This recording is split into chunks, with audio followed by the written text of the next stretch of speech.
नमस्कार, मैं हूं आपके साथ लोकेंद्र त्यागी। न्यूज स्टेट में आपका स्वागत है। आपके मुद्दे में आज बात होगी मध्य प्रदेश में कांग्रेस के सबसे मजबूत गढ़ यानी छिंदवाड़ा की, जो कमलनाथ परिवार के लिए 1997 उपचुनाव को छोड़कर अभेद किला रहा है। ये ऐसी सीट रही है, लेकिन हाल के चुनावों में यह किला ढहता दिखा जब जीत का अंतर कम होने लगा। जीत के इसी कम होते अंतर ने बीजेपी को हौसला दे दिया। चुनावी साल में कांग्रेस के अभेद किले पर प्रदेश बीजेपी की ही नहीं बल्कि बीजेपी के केंद्रीय नेतृत्व की भी नजर है। इसलिए छिंदवाड़ा में सीएम शिवराज के साथ पार्टी के केंद्रीय आला नेताओं का दौरा हो रहा है। ऐसे में सवाल यह कि छिंदवाड़ा में क्या है बीजेपी का प्लान और छिंदवाड़ा पर बीजेपी का इतना फोकस क्यों? ये तमाम सवाल हैं जिन पर चर्चा होगी। कुछ खास मेहमान भी हमारे साथ जुड़ेंगे, लेकिन उससे पहले आज की रिपोर्ट आप देखिए।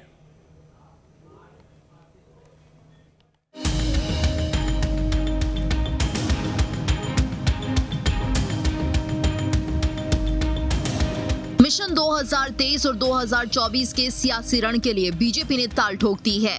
बीजेपी पिछले चुनाव में हारी हुई सीटों को जीतने के लिए मैदान में उतर चुकी है। इस बार बीजेपी के दिग्गज नेताओं ने छिंदवाड़ा के रण से चुनावी शंखनाद किया है। कमलनाथ के गढ़ को भेदने के लिए बीजेपी ने अभी से बिसात बिछा दी है और सभी सीटें जीतने का दावा किया है। छिंदवाड़ा पहुंचे केंद्रीय गृह मंत्री अमित शाह ने मंच से कमलनाथ से सवाल किए। उन्होंने कहा कमलनाथ को जनता ने एक मौका दे दिया था, लेकिन उन्होंने क्या किया, इसका हिसाब किताब तो दो। कमलनाथ जी को पूछना चाहता हूं, कमलनाथ जी, आपको एक मौका दे दिया था मध्य प्रदेश की जनता ने, आपने क्या किया इसका हिसाब किताब तो जरा छिंदवाड़ा वालों को लो। देना चाहिए नहीं देना चाहिए भाई? जोर से बोलो, देना चाहिए नहीं देना चाहिए? अरे नया करने का छोड़ो, कमलनाथ ने भ्रष्टाचार कर हमारे शिवराज जी को छोड़कर गए थे, वो मध्य प्रदेश की संपत्ति को भी लूट खसोट करने का काम। शाह ने मंच से पीएम मोदी की योजनाएं भी गिनाई, साथ ही लोगों से बीजेपी को जिताने का वादा भी लिया। सातों विधानसभा छिंदवाड़ा क्षेत्र की और 24 में छिंदवाड़ा लोकसभा भी अगर जीतती है तो ऐसी आवाज नहीं चलेगी। ये खींचोखींच भरी हुई सभा, अंत तक जितने भी लोग बैठे हैं सभी लोग दोनों हाथ उठाइए दोनों हाथ, विजय के संकल्प की मुट्ठी भींचिए और प्रचंड आवाज से बोलिए, भारत माता की। अमित शाह ही नहीं, सीएम शिवराज ने भी कमलनाथ को उनके गढ़ में चुनौती दी। कपटनाथ कहकर संबोधित किया। उन्होंने कहा कि कमलनाथ रोज झूठी घोषणा करते हैं। साथ ही उन्होंने कमलनाथ पर परिवारवाद का आरोप लगाकर कटाक्ष किया। उन्होंने जनता से छिंदवाड़ा से कमलनाथ और कांग्रेस की छुट्टी करने की मांग की। जिनने प्रदेश को बर्बाद किया और छिंदवाड़ा क्या जागीर है, अजब कांग्रेस हो गई है। ऊपर सोनिया गांधी, राहुल गांधी, प्रियंका गांधी, और मध्य प्रदेश में कांग्रेस के अध्यक्ष कौन? कमलनाथ। मुख्यमंत्री कौन बनेगा? कमलनाथ। नेता प्रतिपक्ष कौन बनेगा? कमलनाथ। और युवाओं के नेता कौन है? नकुलनाथ। और बाकी कांग्रेस हो गई अनाथ। अब ऐसे कमलनाथ की भी छिंदवाड़ा से छुट्टी करो और कांग्रेस की भी छुट्टी करो। छिंदवाड़ा कांग्रेस का ऐसा गढ़ है जिसे जीतना बीजेपी के लिए आसान नहीं है, क्योंकि कमलनाथ यहां से कई चुनावों से जीतते आ रहे हैं। उन्होंने अपने हनुमान भक्त की छवि ही नहीं बनाई है, बल्कि विकास की नई इबारत भी लिखी है। और यही वजह है कि सीएम शिवराज ने छिंदवाड़ा में कमल खिलाने के लिए कई सौगात दी है। सौंसर के प्रसिद्ध जाम सावली मंदिर को तीर्थ स्थल के रूप में विकसित किया जाएगा। छिंदवाड़ा यूनिवर्सिटी का नाम राजा शंकर शाह विश्वविद्यालय करने की घोषणा। 768 करोड़ की लागत से एम्स जैसे अस्पताल की सौगात। आदिवासी क्षेत्रों में नीट और जेईई की तैयारी करने वाले छात्रों के लिए स्मार्ट क्लास। सौंसर पर शिवाजी की भव्य प्रतिमा का अनावरण। आंकड़ों पर गौर करें तो छिंदवाड़ा यानी कमलनाथ, क्योंकि कमलनाथ ने जब से छिंदवाड़ा से चुनाव लड़ना शुरू किया है तब से वो यहां से एक बार छोड़कर कभी नहीं हारे हैं। 1980 में कमलनाथ ने पहली बार छिंदवाड़ा से चुनाव लड़ा और जीते। 1997 में कमलनाथ को इस सीट से पहली बार हार मिली थी। 1997 के उपचुनाव में सुंदरलाल पटवा से हार का सामना करना पड़ा। 2014 में कमलनाथ ने बीजेपी प्रत्याशी को 1.16 लाख वोटों से हराया था। 2019 में कमलनाथ की जीत का मार्जिन आधे से भी कम रह गया। 2019 के आम चुनाव में जीत का आंकड़ा 37,536 रह गया। यानी बीजेपी छिंदवाड़ा में भगवा लहरा तो नहीं सकी, लेकिन कमलनाथ की जीत का आंकड़ा इतना कम कर दिया है जिसने एक तरफ जहां कमलनाथ के चेहरे पर चिंता की लकीर खींच दी है तो दूसरी तरफ बीजेपी को एक उम्मीद की किरण नजर आ गई है।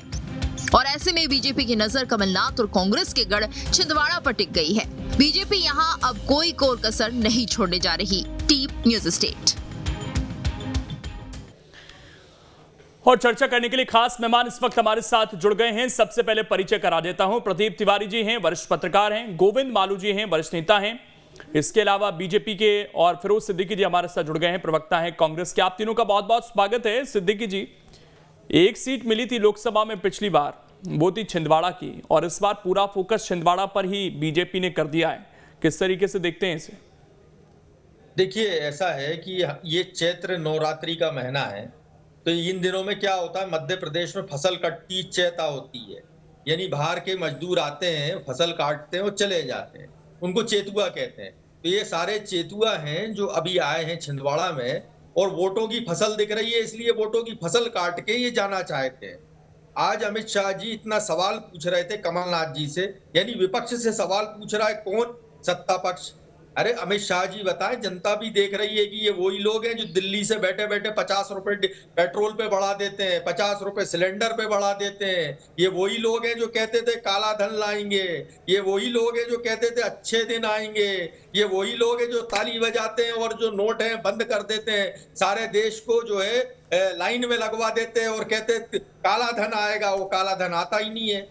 नीरव मोदी, ललित मोदी, इनके पैसे लेके लोग भाग जाते हैं, पकड़ नहीं पाते हैं। ये व्यापम में अमित शाह जी सीबीआई के जो है, सीबीआई उनके कंट्रोल में, नियंत्रण में। बताएं व्यापम में क्या हुआ भाई? कितने लोगों को पकड़ लिया आपने? युवाओं को कैसे न्याय नहीं दिलाया आपने?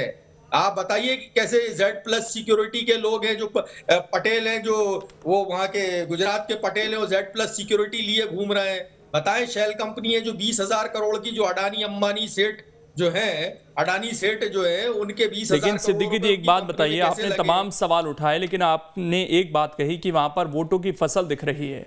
वोटों की फसल दिख रही है, इसका मतलब क्या कांग्रेस पार्टी के खिलाफ नाराजगी है जिससे वहां पर भुनाना चाहती है बीजेपी जाकर? देखिए, मैं तो अमित शाह जी को चुनौती देता हूं कि वो आए थे छिंदवाड़ा, वो बताएं कि उनके गुजरात में ऐसा कौन सा आदिवासी जिला है जो मॉडल है पूरे देश के लिए डेवलपमेंट का। छिंदवाड़ा जो है डेवलपमेंट का मॉडल है पूरे देश में कि किसी आदिवासी जिले को किस तरीके से डेवलप किया जा सकता है। यूनिवर्सिटी हमने बनाई, नाम आपने रख दिया। तो ये इनकी आदत है ना कि दूसरे के बोर्ड को पेंट किया और नाम लिखे और चले। अरे यूनिवर्सिटी आप बनाते, कोई ऐसी बड़ी सौगात लेके आते छिंदवाड़ा में जिसमें हम भी अभिभूत हो जाते कि वाह, आपने भी छिंदवाड़ा में कोई बड़ी यूनिवर्सिटी लेके आए, बड़ा काम किया है आपने। काम कुछ किया नहीं है। 50 लाख का मंच लगाया, सरकारी पैसे से मंच लगाए, भारतीय जनता पार्टी का प्रचार हो रहा है और बातें हो रही हैं बड़ी बड़ी कि ऐसा है। कमलनाथ जी अगर नेता हैं वहां के, तो उनकी सेवाएं हैं लोगों के साथ। उन्होंने अपना पूरा जीवन जो है छिंदवाड़ा के लिए दिया, इसलिए लोग उनको प्यार करते हैं और लोग उनको जिताते हैं। जो जमीन का नेता होता है उसका साथ। लेकिन दिक्कत तो ये हो गई ना सिद्दीकी जी कि अब छिंदवाड़ा को उन्हें छोड़ना पड़ा, उनके बेटे आ गए और जैसे ही बेटे आए तो वोट परसेंटेज बहुत कम रह गया। कमलनाथ थे तब तक तो एक अच्छी लीड रहती थी। देखिए, जब उनका बेटे लड़े, ठीक है, पहली बार लड़े, युवा हैं, युवा तुर्क हैं, उनकी सेवाएं तो थी नहीं, वो खुद लड़े आके। अब उन्होंने सेवा की है 5 साल लोगों की। अब की बार देखिएगा आप कि क्या स्थिति होती है। पहले तो भारतीय जनता पार्टी ये बता दे कि उसका कैंडिडेट कौन है उधर। चलिए मैं पूछ लेता हूं मालू जी, एक चीज तो समझ आ गई कि छिंदवाड़ा में कम से कम भाजपा को ये तो पता है कि यहां पर कांग्रेस सबसे ज्यादा मजबूत है, इसीलिए आज फोकस सबसे ज़्यादा इस सीट पर किया गया, क्योंकि अमूमन किसी एक सीट पर स्पेसिफिक इस तरह का फोकस दिखता नहीं है किसी बड़े नेता जब आए, लेकिन यहां पर केवल छिंदवाड़ा की बात आज हुई। छिंदवाड़ा इसलिए बात आती है कि छिंदवाड़ा हमने पिछली बार लूज किया और छिंदवाड़ा पहले एक बार सुंदरलाल पटवा जी जीत चुके हैं। ऐसा नहीं कि भारतीय जनता पार्टी का मामला है। और जो ये हमारे मित्र कह रहे थे, तो ये इतना छिंदवाड़ा में केवल अमित शाह जी के आने से इतनी मिर्ची लग जाए, ये बड़ा, इससे कहते हैं कि आपका जो धर्म का तिरस्म है टूटने वाला। और अब 28 नहीं 29 सीटें भारतीय जनता पार्टी के लिए, विधानसभा में भी सारी सीटें हम जीते। देखिए, हम राजनीतिक दल का, हमने जितनी भी सीटें हारी है देश, उनमें फोकस करके अलग अलग जगह नेता लोग हैं, उस सीट पर क्या कमी कमजोरी रहे उसका अध्ययन आकलन करके जनता तक हम अपनी बात पहुंचाने के लिए हमारे नेतागण जा रहे हैं, हमारे कार्यकर्ता जा रहे हैं और प्रयास कर रहे हैं। इसमें कोई बुराई की बात नहीं, पर इसमें मिर्ची लगने जैसी कोई बात नहीं है कि हम यहाँ करें, वो क्या हुआ, जाकिर नाइक कहाँ गए, किसने भगा दिया था, 1 रुपए का 15 पैसा आया था, ये किसने किया था। देखिए, और आपातकाल किसने लगाया था, देश की 1 लाख वर्ग मीटर जमीन जमीन किसने दे दी थी। लेकिन वो सवाल तो ये भी पूछ रहे हैं ना कि छिंदवाड़ा में अगर कुछ नहीं हुआ, सारी बातें उनका एक सवाल है, उनका सवाल ये है मालू जी कि आप लोगों की सत्ता मध्य प्रदेश में आज से नहीं है, लंबे समय से है, केंद्र में भी लंबे समय से है, तो वहां पर अगर विकास नहीं हुआ तो इसकी जिम्मेदारी क्या सरकार पर भी आएगी? वो ये सवाल पूछ रहे हैं। क्या आप विपक्ष के लोगों से सवाल पूछ रहे हैं? केवल वहां का कोई विधायक सांसद है। छिंदवाड़ा के लिए बीजेपी की सरकार ने क्या किया वो भी तो बताना चाहिए। देखिए, ये अभी कह रहे थे कि छिंदवाड़ा का मॉडल हमारा मॉडल है। छिंदवाड़ा का मॉडल यहाँ फेल हो गया, मध्य प्रदेश में, देश भर में फेल हो गया। ये कह रहे गुजरात की बात करें, गुजरात का मॉडल तो पूरे देश में कारगर सिद्ध हुआ है और लागू हुआ है। और जहां तक विकास का सवाल है, भारतीय जनता पार्टी की सरकार कोई भी एक क्षेत्र छोड़ दिया, दूसरे कर दिया, सब कुछ समान विकास। और छिंदवाड़ा मॉडल अगर फेल हुआ तो ये गवर्नमेंट पे भी तो सवाल है कि एक जिला पिछड़ कैसे गया हमारा। ये जो आपको लगता है कि फिर वो गवर्नमेंट की भी तो वहां पर जिम्मेदारी है? ये बता रहे थे छिंदवाड़ा मॉडल, लेकिन भारतीय जनता पार्टी सरकार ने क्या रोड नहीं बनाए वहां, क्या वहां पेयजल की व्यवस्था नहीं की, क्या वहां लाइट बंद कर दी। देखिए, ये सब फिजूल की बात है कि हम तो पूरे मध्य प्रदेश को एक जायज स्वरूप में देखते हैं। कई जगह हमारे कई विधानसभा सीटें नहीं है क्योंकि हमने विकास नहीं किया। विकास हमको सब करना है, लेकिन हम अपनी बात पहुंचाने में वहां पर नाकाम रहे, ऐसा मानते हैं। तो हमारे नेता लोग जा रहे हैं कि किसने विकास किया, इसलिए समझिए कि जो का पिटारा है भूल जाएगा क्या हुआ। देखिए, रायबरेली अमेठी का क्या हुआ, देखिए वो तो पूरे देश के सामने आ गया फिल्म, इनकी पूरी फिल्म फ्लॉप हो गई। तो ये जो छिंदवाड़ा का ये मॉडल की बात करते हैं, तो हमने विकास किया, आप ये जाके अपना ले लें और उसके बाद में रखें, तो छिंदवाड़ा की जनता अब वो तोड़ेगी और भारतीय जनता पार्टी के पक्ष में मतदान होगा और भारतीय जनता पार्टी यहाँ पर विजयी होगी। अभी कह रहे थे उम्मीदवार कौन, हम क्यों बताएं उम्मीदवार कौन, अभी से बताएंगे कि अब उम्मीदवार कौन। ये सब देखिए, चुनावी रणनीति को हम अभी से उजागर करते हैं, आपको उम्मीदवार कौन होगा। उम्मीदवार ऐसा होगा जो कमलनाथ उनके पुत्र को पटकने देगा। ठीक है प्रदीप तिवारी जी, एक ट्रेंड तो दिखा है भारतीय जनता पार्टी की राजनीति का, पिछले कुछ सालों को अगर हम पकड़ लें तो टारगेट किया गया, एक बार में कामयाबी नहीं मिली तो दूसरी बार में जरूर मिली, अमेठी उसका उदाहरण है। उसके अलावा मैनपुरी, आजमगढ़ में जिस ताकत से चुनाव लड़ी, रामपुर में जहां पर आजम खान बहुत मजबूत माने जाते थे उनको हराया भारतीय जनता पार्टी ने, उनके गढ़ में जाकर जीत दर्ज की। 1-2 बार में हार मिली लेकिन वहां से उम्मीद नहीं छोड़ी। अब जब छिंदवाड़ा पर फोकस आ गया है तो क्या ये उसी स्ट्रेटजी का हिस्सा है? और बीजेपी ने जिस तरीके से तमाम सीटों पर मेहनत की है, जो बड़े नेताओं की सीट थी, और वहां से अगर राहुल गांधी को हरा दे स्मृति ईरानी जाकर तो बड़ी बात हो जाती है, तो क्या छिंदवाड़ा में भी वो चमत्कार हो सकता है?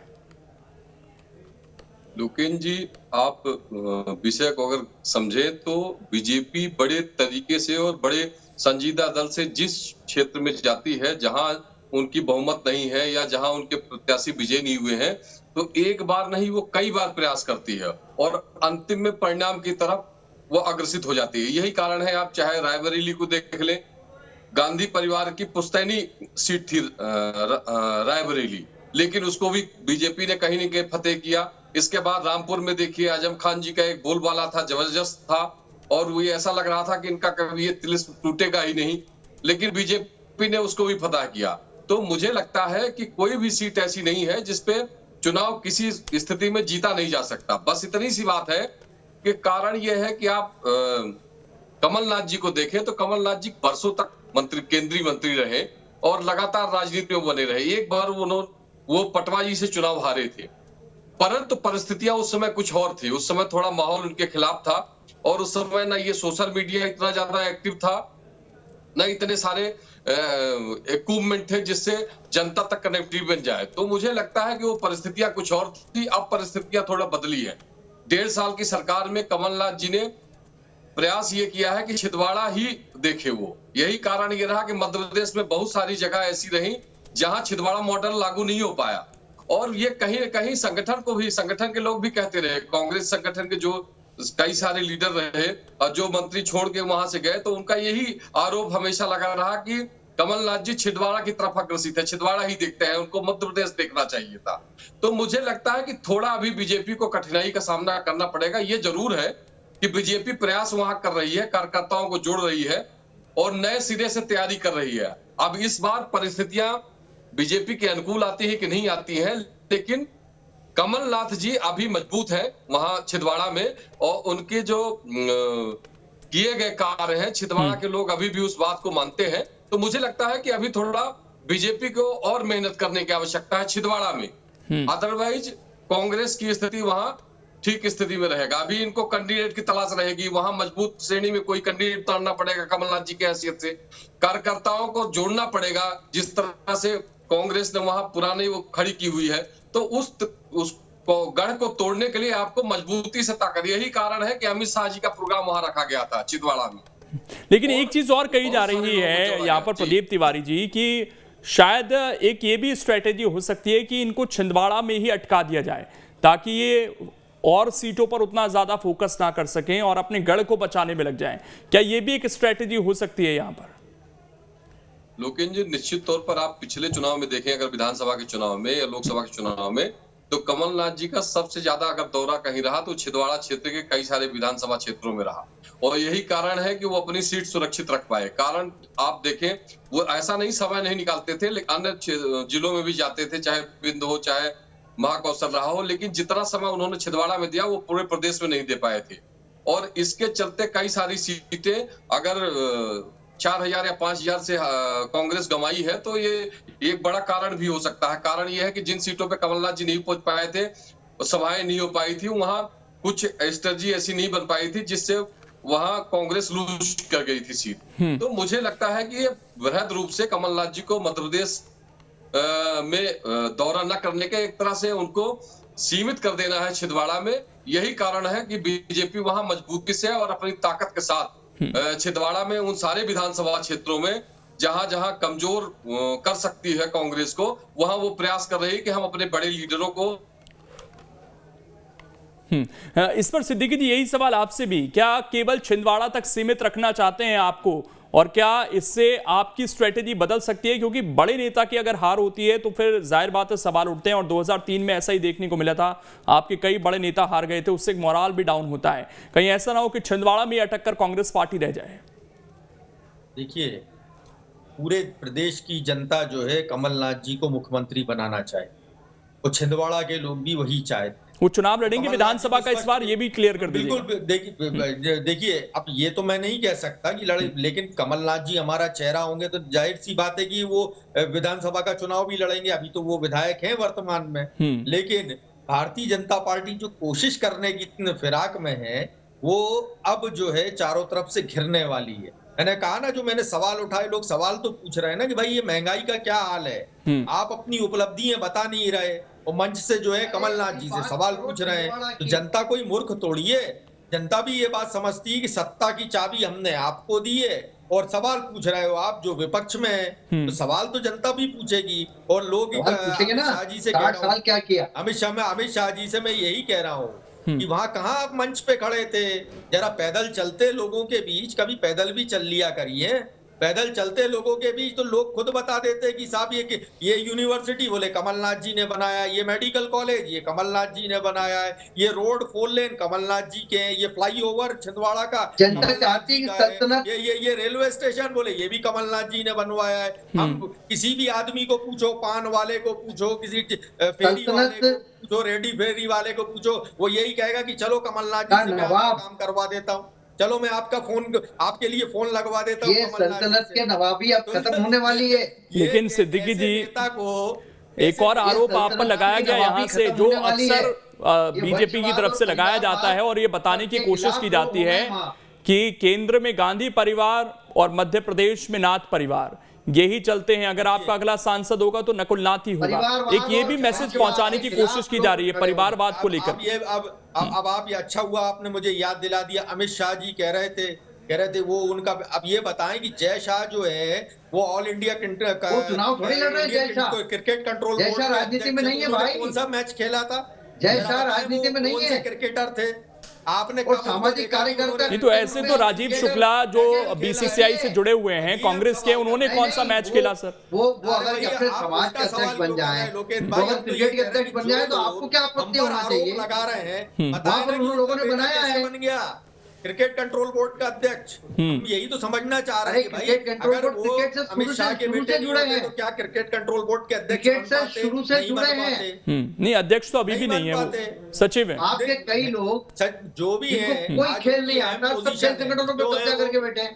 क्रिकेट खेलते थे, क्रिकेट से जुड़े हुए हैं, और ये प्रश्न आप क्यों उठा रहे हैं? आपका हक ही नहीं है वहाँ। अरे आप बताइए ना वो कौन सा क्रिकेट खेले? अरे भाई आपका हक नहीं है क्रिकेट में, अभी राजनीति की बात करो, क्रिकेट के अंदर जाओ, क्रिकेट के संगठन की बात। लेकिन मालू जी एक आखिरी सवाल मैं आपसे जानना चाहता हूं, आप लोग बड़े कॉन्फिडेंट थे निकाय चुनाव के दौरान भी कि 16 की 16 आ रही हैं।